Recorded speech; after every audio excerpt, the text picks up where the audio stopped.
அனைவருக்கும் வணக்கம். ஸோ நம்ம பேங்கிங் பாயிண்ட் ஆஃப் வியூல every month 8 page current affairs அப்படிங்கிறத பார்க்குறோம். ஸோ 8 பேஜ் கரண்ட் அஃபேர்ஸ் நம்ம இன்ஸ்டிடியூட்ல கிளாஸஸ்ல பார்ப்போம். இது ஆன்லைன்ல வந்து பார்த்தீங்கன்னா, உங்களுக்கு பிபிடி பேசிஸ்ல அந்த 8 பேஜ்ல இருக்கக்கூடிய கன்டென்ட்ட இங்க டிஸ்ப்ளே பண்ணியிருக்கோம். சரியா? இந்த பிடிஎஃப் ஓட லிங்க் வந்து டிஸ்கிரிப்ஷன்ல வந்து இருக்கு. ஸோ எடுத்து யூஸ் பண்ணிக்கோங்க. And then core exam related fact மட்டும் தான் இதுல இருக்கும். இத படிச்சாலே உங்களுக்கு மோர் ஆர் லெஸ் ரிஃப்ளெக்ட் ஆகும். அண்ட் தென் ஆப்ஷன் எலிமினேஷனுக்கும் இது ரொம்ப ஹெல்ப்ஃபுல்லா இருக்கும். ஓகேவா? ஸோ இது வந்து June 2026க்கான video.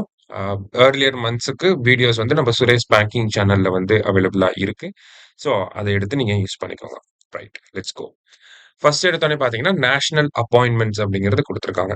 So first content அதுல என்னன்னா, சேர்பர்சன் ஆஃப் டிஆர்டிஓ யார் வந்திருக்காங்க அப்படின்னா, டாக்டர் ராஜேஷ் குமார் சிங் அப்படிங்கிறவங்க வந்திருக்காங்க. Okay. DRDO chairperson doctor Rajesh Kumar Singh.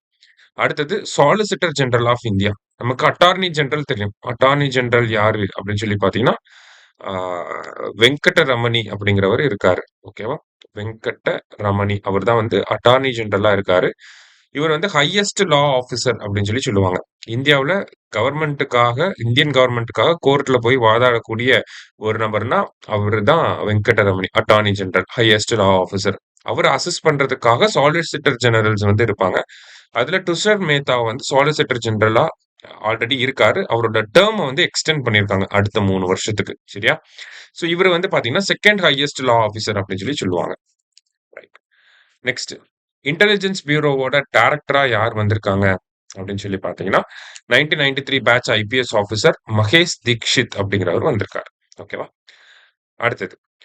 Managing director for OpenAI India. OpenAI நமக்கு தெரியும். சாட் ஜிபிடிய கண்டுபிடிச்சவங்க அவங்க தான். ஸோ அந்த ஓப்பன் ஏஐயோட இந்தியா விங்குக்கு யார் எம்டியா வந்திருக்காங்கன்னா, பிரப்ஜித் சிங் அப்படிங்கிறவங்க வந்திருக்காங்க. அடுத்தது army staff of Indian army யாருன்னா, லெப்டினன்ட் ஜெனரல் தீரத் சேத் வந்து சீஃப் ஆஃப் ஆர்மி ஸ்டாஃபா வந்திருக்கார். ஓகேவா? இவர இவர் வந்த உடனே என்ன பண்ணியிருக்காருன்னா, மிஷன் விஜய் அப்படிங்கிற ஒரு மிஷன வந்து லான்ச் பண்ணியிருக்கார். இந்த மிஷன் விஜயோட ஃபுல் ஃபார்ம் உங்களுக்கு கேட்கலாம். V for vigilant. ஓகேவா? வினா vigilant. I for innovation. I for innovation. And then J for ஜாயிண்ட்னஸ்.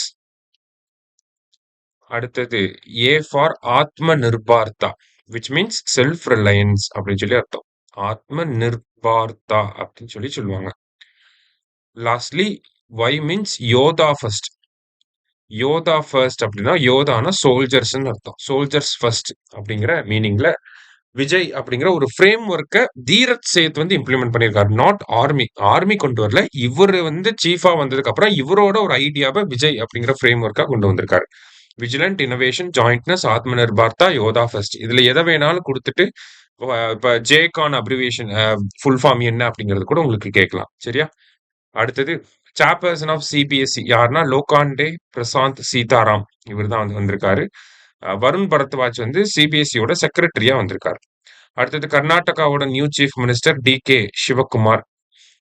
இவர் தான் வந்து 18th சீஃப் மினிஸ்டர் ஆஃப் கர்நாடகாவா வந்திருக்காங்க. அடுத்தது பாரதிய வித்யா பவன் அதோட ஹெட்டா யார் வந்திருக்காங்கன்னா பன்வாரிலால் புரோஹித். ஓகேவா? இவர் வந்து வந்திருக்காரு. அண்ட் பாரதிய வித்யா பவன் வந்து பாத்தீங்கன்னா 1938ல கே.எம். முன்ஷி அப்படிங்கிற லீடர் வந்து ஸ்டார்ட் பண்ணியிருப்பாங்க. இந்தியன் கல்ச்சரை ப்ரொமோட் பண்றது இவங்களோட இந்த இன்ஸ்டிடியூஷனோட ஒரு மேஜர் அப்ஜெக்டிவா இருக்கு. அடுத்தது வைஸ் சீஃப் ஆஃப் ஏர் ஸ்டாஃபா யார் வந்திருக்காங்கன்னா ஏர் மார்ஷல் அசுதோஷ் தீக்ஷித் அப்படிங்கிறவர் வந்திருக்கார். ஓகேவா? இவர் வந்து பாத்தீங்கன்னா வைஸ் சீஃப் ஆஃப் ஏர் ஸ்டாஃபா அப்பாயிண்ட் பண்ணியிருக்காங்க. நெக்ஸ்ட் ஆர்பிஐயோட டெப்யூட்டி கவர்னரா சுவாமிநாதனோடைய டென்யூரை வந்து எக்ஸ்டெண்ட் பண்ணியிருக்காங்க. சரியா? நெக்ஸ்ட் ஒன் நேஷனல் ஸ்டாட்டிஸ்டிக்கல் கமிஷனோட சேர்பர்சன் யாருன்னா சாய்பால் சட்டோபத்தியாய். ஸ்டாட்டிஸ்டிக்கல் கமிஷன் 2005ல எஸ்டாப்ளிஷ் 2005ல கொண்டு வந்து 2006ல வந்து எஸ்டாப்ளிஷ் பண்ணியிருப்பாங்க. ரங்கராஜன் கமிஷனோட ரெக்கமெண்டேஷன் பேசிஸ்ல இதை கொண்டு வந்திருப்பாங்க. இந்த இந்த ஒரு கமிஷனுக்கு மட்டும்தான் சேர்பர்சன் வந்து பார்ட் டைம் சேர்பர்சனா இருப்பாங்க. மத்த எல்லாத்துக்குமே இப்ப ஹியூமன் ரைட்ஸ் கமிஷன், இன்ஃபர்மேஷன் கமிஷன்லாம் படிச்சிருப்பீங்க. அது எல்லாத்துக்கும் பாத்தீங்கன்னா ஃபுல் டைம் சேர்பர்சன் இருப்பாங்க. ஆனா இந்த நேஷனல் ஸ்டாட்டிஸ்டிக்கல் கமிஷனுக்கு தான் பார்ட் டைம் சேர்பர்சன் அப்படிங்கிறது இருப்பாங்க. ரைட். அடுத்தது சென்ட்ரல் போர்ட் ஆஃப் டைரக்ட் டாக்ஸஸோட சேர்பர்சனா ரவி அகர்வால ரீஅப்பாயிண்ட் பண்ணியிருக்காங்க. ஃபாரின் செக்ரட்டரியா விக்ரம் மிஸ்ரிக்கு 1 இயர் எக்ஸ்டென்ஷன் வந்து கொடுத்திருக்காங்க. Next international appointments. Prime minister of Slovenia for the fourth time யார் வந்திருக்காங்கன்னா, ஸ்லோவேனியன் பிரைம் மினிஸ்டரா யார் வந்திருக்காங்கன்னா, யானஸ் யான்சா அப்படிங்கிறவர் வந்திருக்காரு. ஸ்லோவேனியாவோட கேபிட்டல் ஜூபில்யானா அப்படிங்கிறது. கரன்சி வந்து யூரோ தான் யூஸ் பண்றாங்க. அடுத்தது international tribunal for the law of sea. இது வந்து United Nation convention on law of seas அப்படிங்கிற ஒரு கன்வென்ஷன் இருக்கு. 1994ல எஸ்டாப்ளிஷ் பண்ணி நடைமுறைக்கு வந்திருக்கும். சரியா? அது ரிலேட்டடா இருக்கக்கூடிய ஒரு ட்ரிபியூனல். அதோட ஜட்ஜா இந்தியாவை சேர்ந்த பிமால் பட்டேல் அப்படிங்கிறவங்கள அப்பாயிண்ட் பண்ணியிருக்காங்க. அவரோட டேர்ம் வந்து பாத்தீங்கன்னா 2026ல இருந்து 2035 வரைக்கும் இருக்க போகுது. இந்த ஐடிஎல்ஓஎஸ் எங்க இருக்கு அப்படின்னா ஹாம்பர்க் ஜெர்மனில இருக்கு. அடுத்தது chief of WhatsApp by Meta. ஓகேவா? ஸோ கிரெட் அப்படிங்கிற கம்பெனி கேள்விப்பட்டிருப்பீங்க. ஐபிஎல் ஸ்பான்சராக இருந்திருக்காங்க. ஸோ கிரெட் வந்து அதோட ஃபவுண்டர் வந்து குணால் ஷா. அவர் வந்து இப்போ வாட்ஸ்அப்போட சீஃப் டைரக்டர் ஆஃப் வாட்ஸ்அப்பா அப்பாயிண்ட் பண்ணியிருக்காங்க. சரியா? அடுத்தது India's next high commissioner to Bangladesh யாருன்னா தினேஷ் திரிவேதி. அண்ட் தென் பங்களாதேஷோட கேபிட்டல் டாக்கா, கரன்சி டாக்கா. அடுத்தது India's next executive director World Bank யார் அப்படின்னா நீல்காந்த் மிஸ்ரா வந்து வேர்ல்டு பேங்க்ல இந்தியாவோட எக்ஸிகியூட்டிவ் டைரக்டரா அப்பாயிண்ட் பண்ணியிருக்காங்க. சரியா? ரைட். அடுத்தது பிரைம் மினிஸ்டர் ஆஃப் சவுத் கொரியாவா ஹான் ஜியோங் ஜூக் அப்படிங்கிறவங்கள அப்பாயிண்ட் பண்ணியிருக்காங்க. சவுத் கொரியாவோட கேபிட்டல் சியோல், கரன்சி வந்து ஒன். ஒரு after a gap of 2 decades South கொரியாவோட பிரைம் மினிஸ்டரா ஒரு விமன் வந்து வந்திருக்காங்க.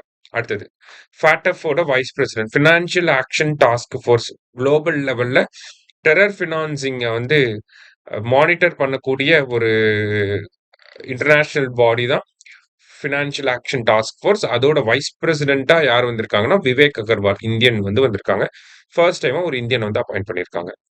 அடுத்தது நேஷனல் நியூஸ்ல இந்தியாவோட 100th ராம்சார் சைட்டா எது வந்திருக்குன்னா ஜெயபிரகாஷ் நாராயண் பேர்ட் சாங்சுரி. அது எங்க இருக்குன்னா பலியா அப்படிங்கிற டிஸ்ட்ரிக்ட் உத்தரப்பிரதேஷ்ல இருக்கு. வேர்ல்டு லெவல்ல பாத்தீங்கன்னா யூகே தான் அதிக number of Ramsar site, second Mexico. India வந்து அந்த லிஸ்ட்ல தேர்ட் பொசிஷன்ல இருக்கும்.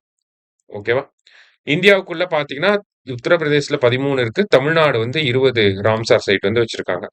ஓகேவா? ரைட். அடுத்தது இந்தியாவோட ஃபர்ஸ்ட் ராம்சார் சைட் அப்படின்னு சொல்லி பாத்தீங்கன்னா சிலிகா லேக் இன் ஒடிசா. 100 வந்திருக்கு, அதனால ஃபர்ஸ்டையும் பார்த்துக்கலாம். Chilika lake in Odisha. And then Keoladeo national park in Rajasthan. Keoladeo national park in Rajasthan. சரியா? இது இந்தியாஸ் ஃபர்ஸ்ட். இந்தியாஸ் 100ங்கிறது JP Narayan bird sanctuary in Uttar Pradesh பள்ளி. ரைட். அடுத்து India's first AI enabled hyper scale data centre அப்படின்னு சொல்லி கொடுத்துருக்காங்க. ஸோ இந்த டேட்டா சென்டர் எங்க வரப்போகுது அப்படின்னா ஜாம்நகர், குஜராத்ல வரப்போகுது. ரிலையன்ஸ் இண்டஸ்ட்ரீஸும் மெட்டாவும் சேர்ந்து இதை பண்றாங்க. இதோட கெப்பாசிட்டி வந்து பாத்தீங்கன்னா 168 மெகாவாட். இது மட்டும் தெரிஞ்சுக்கிட்டா போதும். அடுத்தது India's first private gold mine. இந்தியாவோட ஃபர்ஸ்ட் பிரைவேட் கோல்டு மைன் எங்க வரப்போகுது அப்படின்னா ஜோனாகிரி அப்படிங்கிற பிளேஸ். அது வந்து ஆந்திர பிரதேசோட கர்னூல் அப்படிங்கிற டிஸ்ட்ரிக்ட்ல வரப்போகுது. அந்த ஜோனாகிரி அப்படிங்கிற பிளேஸுக்கு ஆந்திரா கவர்மெண்ட் என்ன பண்ணிட்டாங்கன்னா ஸ்வர்ணகிரி அப்படின்னு சொல்லி பேர் மாத்திட்டாங்க. சரியா? அடுத்தது international news. First central Asian nation to join new development bank. அதாவது சென்ட்ரல் ஏஷியன் ரிப்பப்ளிக்ஸ் கார் அப்படின்னு சொல்லி சொல்லுவாங்க. சென்ட்ரல் ஏஷியன் ரிப்பப்ளிக்ஸ் எக்ஸாம்பிளுக்கு உஸ்பெகிஸ்தான், தஜிகிஸ்தான், கிர்கிஸ்தான், துர்க்மெனிஸ்தான், இந்த மாதிரியான இஸ்தான் கண்ட்ரிஸ்ன்னு சொல்லி ஒரு 8 கண்ட்ரிஸ் கிட்ட இருக்கு. அதெல்லாமே சென்ட்ரல் ஏஷியன் கண்ட்ரிஸ்ன்னு சொல்லுவோம். அதுல உஸ்பெகிஸ்தான் வந்து பாத்தீங்கன்னா பிரிக்ஸோட நியூ டெவலப்மெண்ட் பேங்க்ல ஒரு மெம்பரா வந்து ஜாயின் பண்ணிருக்காங்க. நியூ டெவலப்மெண்ட் பேங்க் 2015ல வந்திருக்கும். அதுல ஒரு மெம்பரா இப்ப ஜாயின் பண்ணிருக்காங்க. என்டிபியோட ஹெட் குவார்டர்ஸ் எங்க இருக்குன்னா ஷாங்காய். அண்ட் தென் உஸ்பெகிஸ்தானோட கேபிட்டல் டாஸ்கன், கரன்சி வந்து சோம். ஓகேவா? அடுத்தது first Arab nation to set the minimum age for social media use at 15 years அப்படின்னு சொல்லி கொடுத்துருக்காங்க. ஸோ அரேபியன் கண்ட்ரீஸ்ல யுஏஇ என்ன பண்ணியிருக்காங்கன்னா 15 இயர்ஸ்க்கு கம்மியா இருக்கவங்க சோஷியல் மீடியா யூஸ் பண்ணக்கூடாது அப்படிங்கிறத சொல்லியிருக்காங்க. இன்டர்நேஷனல் லெவல்ல பாக்குறப்ப ஆஸ்திரேலியா தான் ஃபர்ஸ்ட் இந்த சோஷியல் மீடியா பேன் அப்படிங்கிற ட்ரெண்டை ஸ்டார்ட் பண்ணுது. இந்தியாவில் பாத்தீங்கன்னா கர்நாடகா பேன் பண்ணியிருக்காங்க. 16 இயர்ஸ்க்கு உட்பட்டவங்களுக்கு சோஷியல் மீடியா யூஸ் பண்ணக்கூடாதுன்னு கர்நாடகா கவர்மெண்ட் அவங்களோட பட்ஜெட்ல சொல்லியிருக்காங்க. சரியா? இங்க யுஏஇயோட கேபிட்டல் அபுதாபி, கரன்சி வந்து திர்ஹம்.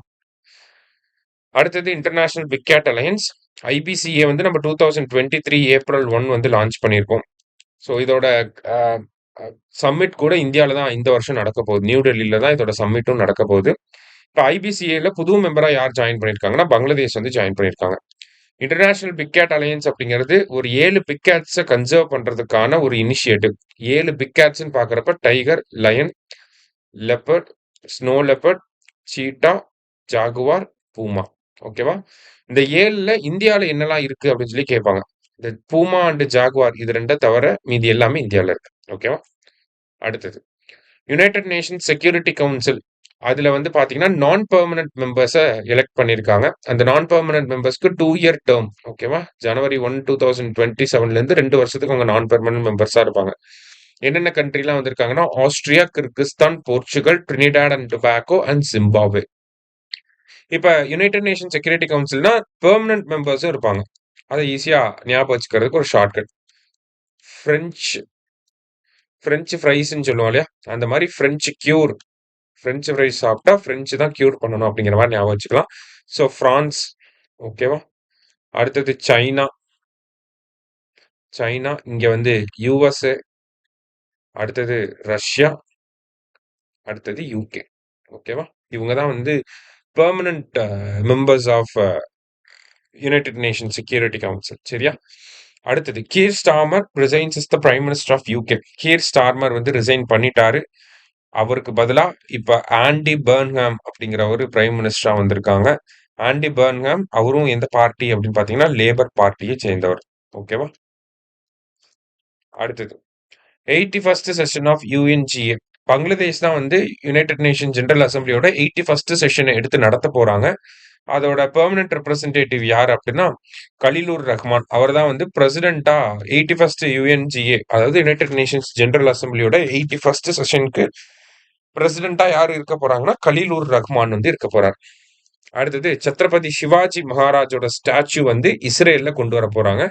இஸ்ரேலை பொறுத்த வரைக்கும் கேபிட்டல் ஜெருசலம் அப்படிங்கிறதும் கேபிட்டல் தான். டெல் அவீவ் அப்படிங்கிறதும் அவங்களோட கேபிட்டல் தான். கரன்சி வந்து இஸ்ரேலி ஷெக்கல் அப்படின்னு சொல்லுவாங்க. அடுத்தது state or union territory news. இந்தியாவோட ஃபர்ஸ்ட் 8 லைன் டனல் அப்படின்னு சொல்லி கொடுத்துருக்காங்க. இந்தியாவோட ஃபர்ஸ்ட் 8 லைன் டனல் எங்க வரப்போகுதுன்னா முகுந்திரா ஹில்ஸ் டைகர் ரிசர்வ்ல வரப்போகுது. அது எங்க இருக்குன்னா ராஜஸ்தான்ல இருக்கு. இந்த டைகர் ரிசர்வ்க்கு இன்னொரு நேம் என்ன அப்படின்னா தாரா வைல்ட் லைஃப் சாங்சுரி அப்படின்னு சொல்லி சொல்லுவாங்க. அடுத்தது first temple in India to secure a trademark registration. So ஒரு டெம்பிளுக்கு ட்ரேட்மார்க் ரிஜிஸ்ட்ரேஷன் வாங்குறது. அது எந்த டெம்பிள்னா ஜெகநாத் டெம்பிள் பூரி வந்து என்ன பண்ணியிருக்காங்க, அந்த ட்ரேட்மார்க் ரிஜிஸ்ட்ரேஷன் அப்படிங்கிறத வாங்கியிருக்காங்க. அடுத்தது வந்து பாத்தீங்கன்னா international standard sports stadium in Odisha அப்படின்னு சொல்லி சொல்லியிருக்காங்க. So international level stadium prime minister inaugurate பண்ணியிருக்காரு. எங்கன்னா ராய் ரங்பூர் அப்படிங்கிற பிளேஸ். இது ராய் ரங்பூர் அப்படிங்கிறது நம்ம பிரசிடென்ட் திரௌபதி முர்மு அவங்களோட ஹோம் டவுன். ஓகேவா? சொந்த மாவட்டம் அது. சரியா? ஸோ இது வந்து இன்டர்நேஷனல் லெவல்ல ரெடி பண்ணியிருக்காங்க. ஃபீஃபா ஸ்டாண்டர்ட்ல ஒரு ஃபுட்பால் கிரவுண்டும் அதுக்குள்ள இருக்கு அப்படிங்கிறத சொல்லியிருக்காங்க. ரைட். அடுத்தது ஞானோதய சிக்ஷாரு சம்ருத்தி. சிக்ஷா அப்படின்னாலே எஜுகேஷன் தான். இந்த ஸ்கீம் எது ரிலேட்டடா வருதுன்னு கூட கேட்கலாம். ஸோ அப்ப சிக்ஷா அப்படின்னாலே எஜுகேஷன்ங்கிறத ஞாபகம் வச்சுக்கோங்க. சரியா? இது வந்து கேஜி டு பிஜி அப்படிங்கிற ஸ்கீம். இந்த ஸ்கீமை கொண்டு வந்தது யாருன்னா ஒடிசா கவர்மெண்ட். கேஜில இருந்து பிஜி வரைக்கும் அரசு செலவுலயே படிக்கலாம். அரசாங்கத்திலேயே கவர்மெண்டோட எஜுகேஷன் இன்ஸ்டிடியூஷன்ஸ்லயே படிச்சோம்னா ஃப்ரீ அப்படிங்கறத தான் கொண்டு வந்திருக்காங்க. சரியா? அடுத்தது ஒடிசா என்ன பண்ணிருக்காங்கன்னா அகைன் எக்ஸ்போர்ட் பண்ணிருக்காங்க. உங்களோட எக் பவுடரை வந்து எக்ஸ்போர்ட் பண்ணிருக்காங்க. ஓகேவா? ஓகேவா? எங்க எக்ஸ்போர்ட் பண்ணிருக்காங்கன்னா ஆஸ்திரியாவுக்கு எக்ஸ்போர்ட் பண்ணிருக்காங்க. அடுத்தது ஸ்ரீ ரைடு ஸ்கீம். இது வந்து தெலுங்கானா கவர்மெண்ட் வந்து இந்த ஸ்ரீ ரைடு அப்படிங்கிற ஸ்கீமை வந்து கொண்டு வந்திருக்காங்க. எதுக்காக, என்ன பண்றாங்க அப்படின்னு பாத்தீங்கன்னா இந்த டிரான்ஸ்போர்ட் சர்வீசஸ்ல இப்ப நம்ம ராபிடோ புக் பண்ணோம்னா பிங்க் ராபிடோ வந்து வரும். அதுல விமன் தான் டிரைவரா இருப்பாங்க. அந்த மாதிரி விமன் மட்டுமே டிரைவ் பண்ணக்கூடிய cab, auto rickshaw, electric bikes எல்லாம் இருக்கிற ஸ்கீம் தான் இந்த ஸ்ரீ ரைட் அப்படிங்கிற ஸ்கீம். அடுத்தது ஹாக் அப்படிங்கிறது கேரளா ஃபாரஸ்ட் டிபார்ட்மெண்ட் வந்து கொண்டு வந்திருக்காங்க. வைல்ட் லைஃப் கிரைம்ஸ் பண்றவங்களை ட்ராக் பண்றதுக்காக இந்த ஹாக் அப்படிங்கிறத கொண்டு வந்திருக்காங்க. அடுத்தது events and summit. 5 day international BRICS agricultural conference. BRICS agri meeting வந்து இந்தோர் மத்திய பிரதேஷ்ல நடந்திருக்கு. அடுத்தது பிரிக்ஸோட நேஷனல் செக்யூரிட்டி அட்வைசர்ஸ் மீட்டிங் வந்து நியூ டெல்லியில நடந்திருக்கு. இந்தியாவோட நேஷனல் செக்யூரிட்டி அட்வைசர் வந்து அஜித் தோவால். அவர் தான் இந்த மீட்டிங்கோட சேர்பர்சனா இருந்தாரு. என்ன தீம் அப்படின்னா நான் traditional security challenges confronting the world today அப்படிங்கிறது தான் அதோட தீம். அடுத்தது 52nd G7 சம்மிட் வந்து நமக்கு வந்து எங்க நடந்துச்சு அப்படின்னா எவியான்ல வந்து நடந்துச்சு. எவியான் லெஸ் பாயிண்ட்ஸ் அப்படிங்கிற சிட்டில நடந்துச்சு. அடுத்த வருஷம் யுஎஸ்ல நடக்க போகுது. சரியா? எங்க சிட்டி சொல்லல. ஆனா 53rd சம்மிட் வந்து யுஎஸ்ல நடக்கும் அப்படின்னு சொல்லியிருக்காங்க. எவியான் லெஸ் பெயின்ஸ்ல தான் 52nd மீட்டிங் வந்து நடந்துச்சு. அண்ட் தென் நமக்கு ஷார்ட்கட் தெரியும். சூஸ் வித் ஜிஎஃப் அப்படிங்கிறது Japan, USA, Italy, Canada, England, Germany and France இவங்கலாம் தான் நம்மளோட G7 கண்ட்ரீஸோட மெம்பர்ஸா வந்து இருக்காங்க. 2026க்கான meeting forging new partnership and rebuilding international solidarity அப்படிங்கிறது தான் இந்த வருஷத்துக்கான தீம். அடுத்தது பிரிக்ஸோட energy ministers meeting agri ministers இந்தோர்னு பார்த்தோம். நேஷனல் செக்யூரிட்டி அட்வைசர்ஸ் மீட்டிங் வந்து நியூ டெல்லின்னு பார்த்தோம். இங்க energy ministers meeting Gurugram, Haryana. சரியா? அடுத்தது இதை என்ன தீம் கொடுத்துருக்காங்கன்னா building for resilience, innovation, cooperation and sustainability அதான் வந்து தீமா கொடுத்துருக்காங்க. அடுத்தது நேஷனல் ஸ்கீம்ஸ்ன்னு பாக்குறப்ப தாய்மாமன் தங்க மோதிர திட்டம் தமிழ்நாடு கவர்மெண்ட் வந்து கொண்டு வராங்க. கவர்மெண்ட் ஹாஸ்பிட்டல்ஸ்ல பிறக்கக்கூடிய குழந்தைகளுக்கு வந்து 1 கிராம் கோல்டு ரிங் வந்து கொடுக்க போறாங்க. ஓகேவா? அடுத்தது உத்தரப்பிரதேஷ் முக்கிய மந்திரி கான்ய சுமங்கல யோஜனா. இது வந்து கேர்ள்ஸுக்கான ஒரு வெல்ஃபேர் ஸ்கீம். பர்த்ல இருந்து ஹையர் எஜுகேஷன் போற வரைக்கும் அவங்களுக்கு ஃபினான்ஷியல் அசிஸ்டன்ஸ் கொடுக்கறதா அந்த ஸ்கீம். எலிஜிபிள் கேர்ள்ஸுக்கு ஆல்ரெடி பாத்தீங்கன்னா 15,000 கொடுத்துட்டு இருந்தாங்க. அந்த 15,000 25,000 மாத்திட்டாங்க. அடுத்தது பிரியதர்ஷினி அப்படிங்கிற ஸ்கீம் கேரளா கவர்மெண்ட். எப்படி தமிழ்நாட்டுல இந்த விடியல் பயணம் அப்படிங்கிற ஸ்கீம் இருக்கு. அதுல விமன், டிரான்ஸ்ஜெண்டர், டிஃபரெண்ட்லி ஏபிள்டு பீப்புள்லாம் ஃப்ரீயா டிராவல் பண்ணிக்கலாம் இல்லையா? அதே ஸ்கீம் தான் இவங்க பிரியதர்ஷினிங்கிற பேர் வச்சிருக்காங்க. அடுத்தது யுவசக்தி பரோஷா கார்டு. இதை வெஸ்ட் பெங்கால் கவர்மெண்ட் வந்து கொண்டு வந்திருக்காங்க. அதாவது அன்எம்ப்ளாய்டு யங்ஸ்டர்ஸ் வந்து இருப்பாங்க. அவங்களுக்கு படிச்ச unemployed youngsters, educated unemployed youth இருக்காங்க இல்லையா? அவங்களுக்கு பினான்சியல் அசிஸ்டன்ஸ் கொடுக்கறதுக்காக இந்த யுவசக்தி பரோசா அப்படிங்கிற ஸ்கீமை கொண்டு வந்திருக்காங்க. மந்த்லி அசிஸ்டன்ஸ் எவ்வளவு கொடுக்க போறாங்கன்னா 3,000 ருபீஸ் வந்து கொடுக்க போறாங்க. டாலர்ஸ்ல 3,000 ருபீஸ் வந்து கொடுப்பாங்க. அடுத்தது ஆதர்ஷ் சாகர் சம்ருதி யோஜனா அப்படிங்கிற திட்டம். இது என்ன பண்றாங்கன்னா சத்தீஸ்கர் கவர்மெண்ட் வந்து இந்த டயர் 2, டயர் 3 சிட்டிஸ்லாம் இருக்கும் இல்லையா? அதை டெவலப் பண்றதுக்காக இந்த ஸ்கீமை கொண்டு வந்திருக்காங்க. அதான் to develop small emerging towns by improving road infrastructure etcetera. சரியா? நெக்ஸ்ட் அகில்யா தேவி ஹோல்கர் ஷேத்காரி கரிமாஃபி யோஜனா அப்படின்ற ஸ்கீம். இந்த அகில்யா தேவி ஸ்கீம் அப்படின்னு வந்தாலே மகாராஷ்டிராங்கிற பேர் வந்துடும். அவங்க அங்க இருந்த ஒரு சோஷியல் ரிஃபார்மர் தான் அகில்யா தேவி. மாதா அகில்யா தேவி அப்படின்லாம் சொல்லுவாங்க. 300th பர்த் ஆனிவர்சரிலாம் ரீசெண்டா அப்சர்வ் பண்ணியிருந்தாங்க. சரியா? ஸோ மகாராஷ்டிரா கவர்மெண்ட் இது வந்து பயிர் கடன் தள்ளுபடி ஃபார்ம் லோன் வெய்வர் ஸ்கீம். கிட்டத்தட்ட 2 லட்சம் ரூபாய் வரைக்கும் ஃபார்மர்ஸ் கடன் வாங்கியிருந்தாங்க, கிராப் லோன் வாங்கியிருந்தாங்க அப்படின்னா அதை தள்ளுபடி பண்றாங்க. சரியா? அதே மாதிரி ரெகுலரா லோனை கட்டின விவசாயிகளுக்கு 50,000 ரூபாய் இன்சென்டிவும் கொடுக்குறாங்க. நெக்ஸ்ட் ஸ்போர்ட்ஸ் ரிலேட்டடான news. ICC women's T20 world cup again Australia தான் வின் பண்ணியிருக்காங்க. ஹாஸ்ட் கண்ட்ரி இங்கிலாந்து, வின் பண்ணது ஆஸ்திரேலியா. வின்னிங் கேப்டன் யாருன்னா சோஃபி மாலினியூ அப்படிங்கிறவங்க தான் வின்னிங் கேப்டனா இருந்திருக்காங்க. ஸோ இந்த விமென்ஸ் வேர்ல்டு கப்பை பொறுத்த வரைக்கும் பார்த்தீங்கன்னா இந்தியன் டீம் வந்து நம்ம செமிஃபைனல்ஸே வந்து போகல. அது முன்னாடியே வந்து எலிமினேட் ஆயிட்டோம். அது போக நிறைய டைம் வந்து வின் பண்ணது யாரு அப்படின்னு சொல்லி பார்த்தீங்கன்னா ஆஸ்திரேலியா தான் வந்து அதிக டைம் வந்து வின் பண்ணியிருக்காங்க. அண்ட் தென் இதுல வந்து நம்ம பிளேயர் ஆஃப் த டோர்னமெண்ட் அப்படிங்கிறவங்களையும் தெரிஞ்சு வச்சுக்கணும். ஓகேவா? பிளேயர் ஆஃப் த மேட்ச் ஃபைனல்ஸ்ல யாரு பிளேயர் ஆஃப் த மேட்ச்னா பெத் மூனி. ஓகேவா? இவங்க வந்து ஆஸ்திரேலியன் டீமோட விக்கெட் கீப்பர். இவங்க தான் player of the match in finals. And then player of the டோர்னமெண்ட்டும் இவங்க தான். ஓகேவா? Beth Mooney. இவங்க எந்த ஊர்னா ஆஸ்திரேலியா. ஓகே, விக்கெட் கீப்பர் அது இல்லாம. ரைட். அடுத்தது வைபவ் சூரியவன்சி. இந்தியாவோட யங்கஸ்ட் கிரிக்கெட்டரா யார் வந்திருக்காங்கன்னா வைபவ் சூரியவன்சி. இவரோட டெபியூட் வந்து பாத்தீங்கன்னா 15 வயசுல இவர் இன்டர்நேஷனல் கிரிக்கெட்ல விளையாடுறாரு. ஆனா சச்சின் டெண்டுல்கர் 16 வயசுல தான் கிரிக்கெட் விளையாட வந்திருப்பாரு. இன்டர்நேஷனல் இந்தியா டீமை ரெப்ரசென்ட் பண்ணியிருப்பாரு. அடுத்தது வேர்ல்டு யோகாசனா சாம்பியன்ஷிப் எங்க நடந்துச்சுன்னா அகமதாபாத்ல நடந்துச்சு. அதுல இந்தியா தான் ஃபர்ஸ்ட் பொசிஷன். ஓகேவா? கிட்டத்தட்ட 114 மெடல்ஸ் வின் பண்ணியிருக்காங்க. அதுல 102 கோல்டு மெடல் மட்டும். அடுத்தது ICC men's cricket world cup 2027. அடுத்த வருஷம் 50 ஓவர் வேர்ல்டு கப் வந்து 14 டீம்ஸ் பார்ட்டிசிபேட் பண்ண போறாங்க. எங்க நடக்க போகுதுன்னா சவுத் ஆப்பிரிக்கா, ஜிம்பாப்வே, நமீபியா இந்த 3 ஊரும் சேர்த்து வச்சு நடக்க போறாங்க.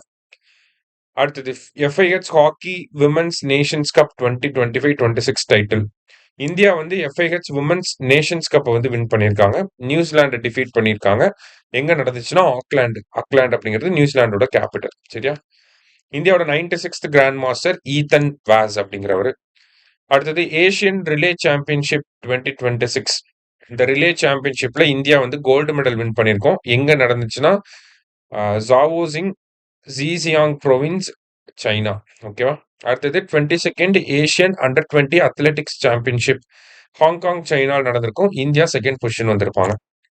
அடுத்தது பிரெஞ்சு ஓபன் மென்ஸ் வின்னர்ஸ் யாருன்னா Alexander Zverev from Germany. And then விமன்ஸ்ல யார் வின் பண்ணிருக்காங்கன்னா மிரா ஆண்ட்ரீவா ஃப்ரம் ரஷ்யா.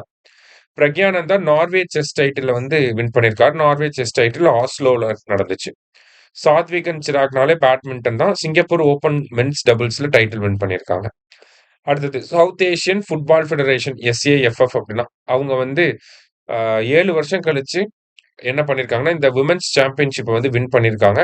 பங்களாதேஷை தோக்கடிச்சிட்டு வின் பண்ணியிருக்காங்க இந்தியன் டீம். எங்க நடந்துச்சுன்னா கோவால் நடந்துச்சு. அடுத்தது மென்ஸ் அண்டர் 18 ஏஷியா கப் 2026. அதுல ஜப்பானை டிஃபீட் பண்ணிட்டு இந்தியா வந்து வின் பண்ணியிருக்காங்க. எங்க நடந்துச்சுன்னா ஜப்பான்ல தான் நடந்துச்சு. அடுத்தது 39th நேஷனல் கேம்ஸ் எங்க நடக்க போகுது அப்படின்னா ஷில்லாங், தூரா அண்ட் ஜோவாய் மேகாலயால நடக்க போகுது. ஓகேவா. மேகாலயோட கேபிட்டல் தான் ஷில்லாங். ரைட். 2 வருஷத்துக்கு ஒரு தடவை தான் இந்த நேஷனல் கேம்ஸ் அப்படிங்கிறது நடக்கும். பையினியலா 2025ல வந்து உத்தரகாண்ட்ல நடந்திருக்கும். அடுத்தது index and rankings. Global peace இண்டெக்ஸ்ல இந்தியாவோட ரேங்க் 127. டாப் கண்ட்ரி யாருன்னா ஐஸ்லாண்ட். ரிலீஸ் பண்றது யாருன்னா institute for economics and peace. அடுத்தது எனர்ஜி டிரான்சிஷன் இண்டெக்ஸ். இதுக்கப்புறம் அடுத்தது QS வேர்ல்ட் யூனிவர்சிட்டி ரேங்கிங்ஸ்ல Massachusetts institute of technology MIT தான் வந்து ஃபர்ஸ்ட் பொசிஷன்ல வந்து இருக்காங்க. தொடர்ச்சியா 16 வருஷமா அவங்க தான் ஃபர்ஸ்ட்ல இருக்காங்க. இந்தியாவோட ஃபர்ஸ்ட் யாரு அப்படின்னு சொல்லி பாத்தீங்கன்னா IIT டெல்லி 123rd ரேங்க்ல வந்து இருக்கோம் நம்ம. அடுத்தது world's leading ship recycling nation யாருன்னா இந்தியா. ஓகேவா. ஷிப் ரீசைக்ளிங் ஃபெசிலிட்டிஸ் இந்தியாவில தான் நிறைய இருக்கு. அடுத்தது எனர்ஜி டிரான்சிஷன் இண்டெக்ஸ்ல India 70th rank. Top country Sweden. Release பண்றது வேர்ல்ட் எக்கனாமிக் ஃபோரம். அடுத்தது QS world future skills index. அதாவது ஃபியூச்சர் ஸ்கில்ஸ் இண்டெக்ஸ் அப்படிங்கிற ரிப்போர்ட்ல இந்தியா 13வது இடத்துல இருக்கும். Top country US. அடுத்தது ஃபெஸ்டிவல்ஸ். ஹெமிஸ் ஃபெஸ்டிவல் அப்படிங்கிறது லடாக்ல செலிப்ரேட் பண்றாங்க. அடுத்தது அவார்ட்ஸ்ன்னு பாக்குறப்ப பிரைம் மினிஸ்டருக்கு வந்து ஒவ்வொரு நாடும் அவங்களோட ஹையஸ்ட் ஹானர்ஸ் வந்து கொடுத்திருந்தாங்க. அந்த வகையில பின்தங் அதிபூர்ணா அப்படிங்கிறது இந்தோனேஷியா. இந்தோனேஷியாவோட கேபிட்டல் வந்து மணிலான்னு நம்ம சொல்லுவோம். சாரி, பிலிப்பைன்ஸ் தான் மணிலா. இந்தோனேஷியாவுக்கு வந்து ஜகார்ட்டான்னு சொல்லுவோம். அது இல்லாம ஃபியூச்சர் கேபிட்டல் பேர் வந்து நுசாந்தரா. அவங்க கரன்சி வந்து ருப்பியா. அடுத்தது சைச்செல்ஸ் வந்து Guardian of the Blue Horizon அப்படிங்கிற அவார்டு வந்து நம்ம பிரைம் மினிஸ்டருக்கு கொடுத்திருப்பாங்க. சைச்செல்ஸோட பிரசிடென்ட் வந்து பேட்ரிக் ஹெர்மினி. சைச்செல்ஸோட கேபிட்டல் விக்டோரியா. கரன்சி வந்து ருப்பி. அடுத்தது Order of the White Double Cross அப்படிங்கிறது ஸ்லோவேக்கியன் கவர்மெண்ட் நம்ம பிரைம் மினிஸ்டருக்கு கொடுத்த அவார்ட். ஸ்லோவேக்கியாவோட பிரசிடென்ட் யாருன்னா Peter Pellegrini. Next one Sudarshan Pattnaik. இவர் வந்து பாத்தீங்கன்னா ஒரு சாண்ட் ஆர்டிஸ்ட். ஓகேவா. இவர் வந்து என்ன பண்ணிருக்காருன்னா ரஷ்யன் கிராண்ட் சாண்ட் மாஸ்டர் கப்பை வந்து வின் பண்ணியிருக்காரு. அடுத்தது UNFAO சாயில் ஃபார்மர் ஹீரோ அப்படிங்கிற அவார்டை தமிழ்நாட்டை சேர்ந்த வள்ளுவன் அப்படிங்கிற ஃபார்மருக்கு கொடுத்திருக்காங்க. உல்ஃப் பிரைஸ் அப்படிங்கிறது பிசிக்ஸ்ல வழங்கக்கூடிய நோபல் பிரைஸ்க்கு ஈக்குவலண்டான ஒரு பிரைஸ். நிறைய உல்ஃப் பிரைஸ் வாங்கினாலே அடுத்து நோபல் பிரைஸ் வாங்கிடுவாங்க அப்படின்ற அளவுக்கு சொல்லக்கூடிய ஒரு முக்கியமான அவார்டு. அதை யார் வின் பண்ணிருக்காங்கன்னா ஜெயினேந்திர ஜெயின் அப்படிங்கிறவர் வின் பண்ணியிருக்காரு. இவர் வந்து first person of Indian origin to win this prize. இந்திய வம்சாவளியை சேர்ந்தவர். இவர் என்ன தியரிக்காக வாங்கியிருப்பார்னா காம்போசிட் ஃபெர்மியான்ஸ் அப்படிங்கிற இந்த தியரிக்காக அவர் அவார்டு வாங்கியிருப்பார். சரியா. அடுத்தது best athlete of the year வந்து பருள் சௌத்ரி. அடுத்தது பெஸ்ட் மேல் அத்லெட் வந்து நீரஜ் சோப்ரா. பருள் சௌத்ரி வந்து ஸ்டீப்பிள் சேஸுங்கிற கேம். நீரஜ் சோப்ரா நமக்கு தெரியும் ஜாவ்லின்ல. அடுத்தது PM சூர்யாகர் எக்ஸலன்ஸ் அவார்டு வந்து யாருக்கு கொடுத்திருக்காங்கன்னா ஒடிசா கவர்மெண்ட் கொடுத்திருக்காங்க. பிரதான் மந்திரி சூர்யாகர் முஃப்த் பிஜ்லி யோஜனா இந்த ஸ்கீம் February 2024ல வந்திருக்கும். இந்த ஸ்கீமை கரெக்டா இம்ப்ளிமெண்ட் பண்ணதுக்காக அவங்களுக்கு அந்த அவார்டு. அடுத்தது எர்த் பிரைஸ் அப்படிங்கிறது 3 இந்தியன்ஸ்க்கு வந்து கொடுத்திருக்காங்க. இந்தியன் ஸ்டூடெண்ட்ஸ்க்கு வந்து கொடுத்திருக்காங்க. யாருன்னா விவியன் சௌச்சாரியா, அரியானா அகர்வால், அடுத்தது வந்து அவ்யானா மேத்தா அப்படிங்கிற 3 பேருக்கு வந்து கொடுத்திருக்காங்க. ஓகேவா. இவங்க வாட்டர்ல இருக்கக்கூடிய மைக்ரோ பிளாஸ்டிக்ஸை ரிமூவ் பண்றதுக்கு ஒரு பயோடிகிரேடபிள் மெட்டீரியலை டெவலப் பண்ணியிருந்தாங்க. அதுக்காக கொடுத்திருக்காங்க. Next military exercise in news அப்படின்னு சொல்லியிருக்கோம். எக்ஸசைஸ் கான்குவெஸ்ட் எங்க நடக்குதுன்னா மங்கோலியால நடக்குது. Multinational exercise. அடுத்தது 3 ஷிப்ப வந்து லான்ச் பண்ணியிருக்காங்க. ட்ரை கமிஷனிங் நேவி டெர்ம்ஸ்ல கமிஷன் அப்டின்னா லான்ச் அப்டிங்கிறது மீனிங். டீகமிஷன் அப்டின்னா எண்ட் அப்டிங்கிறது மீனிங். சரியா? நம்ம பிரைம் மினிஸ்டர் வந்து ஐஎன்எஸ் அக்ரே, தூனாகிரி, சன்சோதக் அப்படிங்கிற 3 கப்பல வந்து லான்ச் பண்ணியிருக்காரு. அடுத்தது ஆர்டெமிஸ் 2 எப்ப லான்ச் பண்ணியிருப்பாங்கன்னா, ஏப்ரல் 1, 2026ல லான்ச் பண்ணியிருப்பாங்க. ஆர்டெமிஸ் 3க்கான ஒரு நியூஸ் வந்து வந்துச்சு. என்னன்னா, ஹியூமன்ஸ வந்து மூன்ல லேண்ட் பண்ண போறாங்க. ஆர்டெமிஸ் 3ல 2027 அடுத்த வருஷம் லான்ச் பண்ண போறாங்க. அடுத்தது India's first indigenous stratospheric super pressure balloon. இத வந்து ரெடி பண்ணது யாருன்னா, Red Balloon Aerospace Private Limited வந்து இத ரெடி பண்ணியிருக்காங்க. ஓகேவா? மிஷன் எந்த மிஷனுக்கு கீழ இது பண்ணியிருக்காங்கன்னா, மிஷன் சனா அப்படிங்கிறதுக்கு கீழ ரெடி பண்ணியிருக்காங்க. அடுத்தது இம்பார்ட்டன்ட் புக்ஸ் இது கண்டிப்பா கேட்பாங்க. Shubhanshu Shukla, first person of from India to go to international space station through Axiom 4 mission. கரெக்ட்டா? First person of first Indian to go to international space station. சரியா? என்ன மிஷன் அப்படின்னா ஆக்சியம் 4. அண்ட் எந்த ஸ்டேட் இவரு அப்படின்னு பார்த்தீங்கன்னா, உத்தரப்பிரதேஷ், லக்னோவை சேர்ந்தவரு. ஸோ இவர் வந்து பார்த்தீங்கன்னா, ஒரு மெமோயர் எழுதியிருக்காரு. ஓகேவா? மெமோயர் அப்படின்னா நம்ம லைஃப்ல நடந்த ஒரு ஈவென்ட்ட பத்தி புக் எழுதுறது.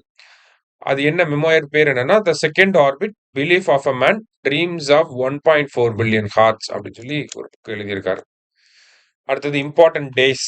வேர்ல்டு பைசைக்கிள் டே வந்து 3 ஜூன். தீம் வந்து பார்த்தீங்கன்னா, pedalling towards a sustainable future. அடுத்தது world environment day 5th June. Theme வந்து inspired by nature for climate for our future அப்படிங்கிறது. அடுத்தது வந்து பார்த்தீங்கன்னா, வேர்ல்டு ஓஷன்ஸ் டே. இது வந்து ஜூன் 8. தீம் வந்து பார்த்தீங்கன்னா, ரீஇமேஜின் அப்படிங்கிறது தீம். அடுத்தது வேர்ல்டு ஃபுட் சேஃப்டி டே வந்து ஜூன் 7th. தீம் வந்து from burden to solutions safe food everywhere. அடுத்தது world day to combat desertification வந்து 17th June. Range land recognise respect and restore அப்படிங்கிறது அதோட தீம். ஓகேவா? Next international day of yoga June 21. Yoga for healthy ageing அப்படிங்கிறது அதோட theme. இந்த வருஷம் யோகா டே செலிப்ரேஷன்ஸ் வந்து எங்க நடந்துச்சுன்னா, கொல்கத்தால நடந்துச்சு. நெக்ஸ்ட் ஒலிம்பிக் டே வந்து ஜூன் 23. ஒலிம்பிக் டேவோட தீம் வந்து பார்த்தீங்கன்னா, sport building bridges, breaking barriers அப்படிங்கிறது. நெக்ஸ்ட் சம்விதான் ஹத்யா திவாஸ் அப்படின்னா, கான்ஸ்டிடியூஷன் மர்டர் டே அப்படின்னு சொல்லுவாங்க. இது வந்து ஜூன் 25, 1975ல இந்தியால எமர்ஜென்சி அப்படிங்கிறத இந்திரா காந்தி ரெக்கமெண்ட் பண்ணி பிரசிடென்ட் ஃபக்ருதீன் அலி அகமது வந்து போட்டிருப்பாரு. 21st மார்ச் 1977 வரைக்கும் அந்த எமர்ஜென்சி என்ஃபோர்ஸ்ல இருந்திருக்கும். ஐ மீன் எமர்ஜென்சி கண்டினியூ ஆயிருக்கும். சரியா? ஸோ அந்த டேவை ரிமெம்பர் பண்றதுக்காக என்ன பண்ணியிருக்காங்கன்னா, சம்விதான் ஹத்யா திவாஸ் அப்படின்னு சொல்லி இது பண்ணியிருக்காங்க. அடுத்து வேர்ல்டு எம்எஸ்எம்இ டே வந்து 27th ஜூன். அடுத்தது ஸ்டாட்டிஸ்டிக்ஸ் டே. பிசி மகளனூபிஸோட birthday June 29. Unlocking the potential of administrative data அப்படிங்கிறது தான் அதோட theme. Next operation in news. Operation Amistad. Amistad அப்படிங்கிறது ஸ்பானிஷ் டெர்ம். ஓகேவா? நம்ம இந்த நார்கோஸ் மாதிரி வெப் சீரிஸ்லாம் பார்த்துருந்தீங்கன்னா, அதுல அமிகோ அப்படிங்கிற ஒரு டேர்ம சொல்லுவாங்க. அமிக்ரோனா என்னது? அமிகோனா ஃப்ரெண்டுங்கிறது அர்த்தம். அதே மாரி அமிஸ்தத் அப்படின்னா ஃப்ரெண்ட்ஷிப்ங்கிறது அதோட மீனிங். ஓகேவா? ஆ இந்த இது வந்து எதுக்காக போட்டிருக்கோம்னா, வெனிசுவேலால எர்த்குவேக் நடந்துச்சு. 7.2 அண்ட் 7.5 அப்படிங்கிற மேக்னிட்யூட்ல. எந்த டேட்ல நடந்துச்சுன்னா, ஜூன் 24ல நடந்துச்சு. ஸோ அதுக்கு அவங்களுக்கு அசிஸ்டன்ஸ குடுக்கறதுக்காக ஆப்பரேஷன் அமிஸ்தத் அப்படிங்கிறத போட்டிருக்கோம். அப்புறம் ஆப்பரேஷன் சக்ரா 6. சக்ரா ஆப்பரேஷன் அப்படின்னாலே சிபிஐ தான். டிஜிட்டல் அரெஸ்ட் நெட்வொர்க்க வந்து டிஸ்மேண்டில் பண்றதுக்காக போட்டிருப்பாங்க. அப்புறம் ஆபரேஷன் டெல்டா ஹண்ட் வந்து குஜராத் போலீஸ் பங்களாதேஷ்காரவங்கலாம் குஜராத்ல எங்கெல்லாம் இருக்காங்களோ அவங்கள அரெஸ்ட் பண்றதுக்காக போட்டிருக்காங்க. அடுத்து ஆபரேஷன் மிலாப் அப்படிங்கிறதும் குஜராத் போலீஸ் தான். இது எதுக்காகன்னா, மிஸ்ஸிங் பர்சன்ஸை கண்டுபிடிச்சு அவங்க ஃபேமிலியோட கொண்டு போய் சேர்க்கறதுக்காக. அடுத்து ஆபிச்சுவரிஸ்ல வந்து ஜாஸ்பல் ராணா. இவர் வந்து ஒரு ஷூட்டிங்ல இந்தியாவோட ஷூட்டிங் அப்படிங்கிற கேம்ல ஒரு முக்கியமான கோச். மனு பாக்கர் ஒலிம்பிக்ஸ்ல பாரிஸ் ஒலிம்பிக்ஸ்ல வந்து 2 பிரான்ஸ் மெடல் வின் பண்ணாங்க. அவங்களோட கோச் தான் இன்ஸ்பிரேஷன் தான் இந்த ஜாஸ்பல் ராணா. அவர் இறந்துட்டாரு. அடுத்து ஜேபி தாஸ். இவர் வந்து பாத்தீங்கன்னா ஒரு ஒடிசா லிட்ரேச்சர்ல முக்கியமான ஆள். அவர் இறந்துட்டாரு. அடுத்து ஜிஐ டேக் நிறைய ஜிஐ டேக் கொடுத்திருந்தாங்க. எக்ஸாம்பிளுக்கு வந்து குர்ஷானி இம்லி ஆஃப் மண்டு இன் மத்திய பிரதேஷ்க்கு கொடுத்திருக்காங்க. அடுத்தது பீகாரோட Nalanda's Bawan Buti sari and then Gaya's Pattharkatti stone craft, போஜ்பூரோட பித்தியா பெயிண்டிங், அடுத்தது ஜார்க்கண்டோட முண்டா ஜுவல்லரி, இந்தோரோட இந்தோரி மால்வி பொட்டேட்டோ ஆஃப் மத்திய பிரதேஷ். அடுத்தது திரிப் திரிபுரா சரிந்தா. இந்த மாரி பல ப்ராடக்ட்ஸ்க்கு வந்து ஜிஐ டேக் குடுத்துருக்காங்க. அத ஜஸ்ட் ஒரு தடவ ரீட் பண்ணிக்கோங்க. அண்ட் தென் அசாம் பொறுத்தவரைக்கும் பார்த்தீங்கன்னா, பிஹு பீப்பா இது வந்து மியூசிக்கல் இன்ஸ்ட்ருமெண்ட். பா சில்பா அப்படிங்கிறது பேம்பூ கிராஃப்ட். அடுத்தது கர்பி அங்க்லோங் அப்படிங்கிறது டெக்ஸ்டைல் ப்ராடக்ட். தியோரி ஹேண்ட்லூம் அப்படிங்கிறது வந்து பார்த்தீங்கன்னா, தியோரிங்கிற கம்யூனிட்டி மேக் பண்ணக்கூடிய ஹேண்ட்லூம் ப்ராடக்ட்ஸ். நெக்ஸ்ட் மிஸ்செலேனியஸ் கன்டென்ட்ல ப்ராஜெக்ட் குஷா அப்படிங்கிறத டிஆர்டிஓ டெவலப் பண்ணியிருக்காங்க. இது வந்து சர்ஃபேஸ் டு ஏர் மிசைல் சரியா? எனிமி நாட்டோட ட்ரோனோ, மிசைலோ, ஹெலிகாப்டரோ இல்ல ஒரு ஜெட்டோ வந்துச்சுன்னா டிடெக்ட் பண்ணி இங்கிருந்து மிசைல அனுப்பி நம்ம வானத்திலே இன்டர்செப்ட் பண்ணி அதை டிஸ்ட்ராய் பண்ணிடுவோம். அதான் ப்ராஜெக்ட் குஷா டெவலப் பண்ணது டிஆர்டிஓ. ஓகேவா? அடுத்தது ப்ராஜெக்ட் கங்கா அப்படிங்கிறது பார்த்தீங்கன்னா, உத்தரப்பிரதேஷ் கவர்மெண்ட் ரூரல் வில்லேஜஸ்க்கு வந்து நெட் கனெக்டிவிட்டி, பிராட்பேண்ட் கனெக்டிவிட்டிய குடுக்குறாங்க. அடுத்தது வினிமே பிளாட்ஃபார்ம். இது வந்து ஆக்சுவலி என்னன்னா, லேண்ட் போர்ட் மேனேஜ்மென்ட் சிஸ்டம்னு சொல்லுவாங்க. இப்ப சீ போர்ட்னா நமக்கு தெரியும். கடலோட துறைமுகங்கள் அப்படின்னு சொல்லி சொல்லுவோம். லேண்ட் போர்ட்னா என்னன்னா, இந்தியாவோட பார்டர்ஸ் இருக்கு இல்லையா? இந்த பார்டர் செக் பாயிண்ட்லாம், செக் போஸ்ட்லாம் வந்து வச்சிருப்பாங்க. அந்த செக் போஸ்ட்ட தான் வந்து கனெக்ட் பண்றது தான் செக் போஸ்ட்ட தான் லேண்ட் போர்ட்ன்னு சொல்றோம். அந்த லேண்ட் போர்ட் எல்லாத்தையும் கனெக்ட் பண்றது தான் இந்த வினிமே பிளாட்ஃபார்ம். சரியா? எப்படி போர்ட்னா வந்து இம்போர்ட், எக்ஸ்போர்ட்லாம் நடக்குது. அதே மாரி இந்த செக் பாயிண்ட்லயும் வந்து பார்த்தீங்கன்னா, நம்ம ஊர்ல இருந்து லாரி அங்க போகும். அங்க இருந்து லாரி இங்க வரும். சோ அதெல்லாம் செக் பண்றாங்க இல்லையா? அந்த லேண்ட் போர்ட் மேனேஜ்மென்ட் சிஸ்டம். அதுதான் வினிமே பிளாட்ஃபார்மோட ரிலேட் ஆகுது. அடுத்தது மிஷன் செனியோரி அப்படிங்கிறது அசாம் கவர்மெண்ட் வந்து கொண்டு வந்திருக்காங்க. அசாமோட முகா சில்க்க வந்து ஒரு குளோபல் பிராண்டா மாத்தணும் அப்படிங்கிறதுக்காக இத கொண்டு வந்திருக்காங்க. ஆக்சுவலி இந்த முகா சில்க் வந்து பார்த்தீங்கன்னா, ஜிஐ டேக் வாங்கியிருக்கு. அது மட்டும் இல்லாம அது குளோபல் பிராண்டா மாத்தணும் அப்படிங்கிறதும் அவங்களோட அப்ஜெக்டிவ். அடுத்து இந்தியாவோட longest continuously serving elected prime minister. So, uh நம்மளோட பிரைம் மினிஸ்டர் நேரு வந்து பார்த்தீங்கன்னா, 1952 டூ 1964 வரைக்கும் எலக்டட் பிரைம் மினிஸ்டரா இருந்திருப்பாரு. ஓகேவா? அ அரவுண்ட் பார்த்தீங்கன்னா, 4398 டேஸ் வந்து எலக்டட் பிரைம் மினிஸ்டரா இருந்திருப்பாரு. நம்ம பிரைம் மினிஸ்டர் மோடி அத தாண்டி 4399 பிளஸ் டேஸ் அப்படின்னு சொல்லி போயிட்டாரு. அதனால தான் இந்தியாவோட லாங்கஸ்ட் சர்விங் எலக்டட் பிஎம் அப்படின்னா, அது பிரைம் மினிஸ்டர் நரேந்திர மோடி. ஓகேவா? அடுத்தது இந்தியாஸ் 29த் நவரத்னா கம்பெனியா எது வந்திருக்குன்னா கார்டன் ரீச். ஓகேவா? இந்த கார்டன் ரீச் அப்படிங்கிறது கொல்கத்தால இருக்கு. அடுத்தது highest number of UNESCO world heritage site எந்த கண்ட்ரிக்கு இருக்குன்னா இட்டாலி. இட்டாலி வந்து 61 வேர்ல்டு ஹெரிடேஜ் சைட் வந்து வச்சிருக்காங்க. செகண்ட் ரேங்க்ல வந்து சைனா இருக்காங்க 60 வேர்ல்டு ஹெரிடேஜ் சைட்டோட. அண்ட் தென் இந்தியா வந்து பாத்தீங்கன்னா இந்தியாவோட 44 ஹெரிடேஜ் சைட்ஸ் வந்து இருக்கு. ஓகேவா? இந்த 44ல வந்து பாத்தீங்கன்னா இப்ப 45th சைட்டா என்ன ஆட் பண்ணிருக்காங்கன்னா ancient Buddhist site of Sarnath. ஓகேவா? ஏன்ஷியன்ட் புத்திஸ்ட் சைட் சார்நாத் அப்படிங்கிற இந்த பிளேஸ வந்து ஆட் பண்ணியிருக்காங்க. சார்நாத் அப்படிங்கிறது உத்தரப்பிரதேஷ்ல இருக்கு. ஓகேவா? ஸோ ஜூன் மந்தோட முக்கியமான கன்டென்ட் எல்லாத்தையுமே பார்த்துருக்கோம். பிடிஎஃப் டிஸ்கிரிப்ஷன்ல குடுத்துருக்கோம். எடுத்து யூஸ் பண்ணிக்கோங்க. Thank you.